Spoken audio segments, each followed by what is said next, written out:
Julianne, first off, congratulations on the film. Thank you. Now, it's a beautiful and very unusual story. What initially attracted you to the role? Well, Todd did. I actually am friends with Brian Selznick. He's someone I knew through the children's book world.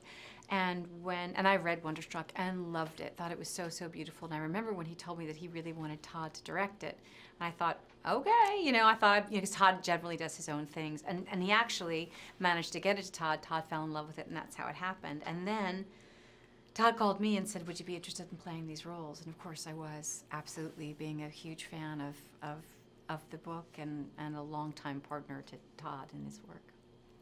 Now, you play a silent film star. Uh-huh. What was the challenge of playing a role without having language? Well, I mean, there's the challenge is always authenticity, isn't it? In anything that you do. I mean, Todd always offers us lots of resources when you're working. So he had a list of silent films that he wanted me to see, and in particular, I watched Lillian Gish, who's sort of who we base the character on, with the hair, and certainly her film The Wind, so you see with us with the baby and the wind and this and the, so that was extremely interesting to me because it wasn't a world that I'd seen a little bit, silent film, but certainly not a lot, and how do you express story?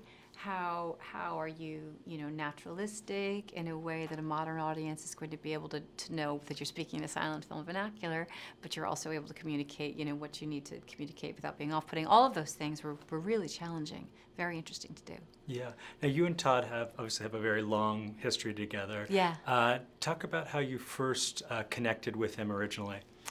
I auditioned for him. I was in Pittsburgh making a movie, and my agent sent me the script for Safe, and I read it, and I thought it was extraordinary and couldn't believe that they were even holding auditions for it. I'm like, shouldn't somebody be cast already? There should be somebody famous in this.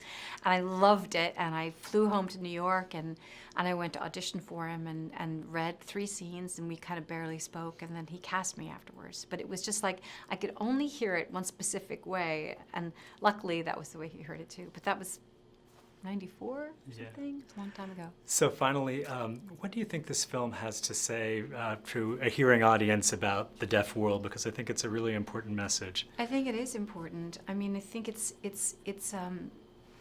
these are 2 kids that kind of are searching for something, and they don't know what they're searching for. And what they find is their culture. They find a world where they are able to communicate with people. They both learn ASL. They both learn a language that that you watch Millie's character come up, and grow up from someone who isn't able to communicate or is required to communicate vocally, which is very, very challenging for her, to being fluent in American Sign Language. It's a kind of a beautiful exploration of what it means to find your culture. Beautifully put, and congratulations on Wonderstruck. Thank you very much.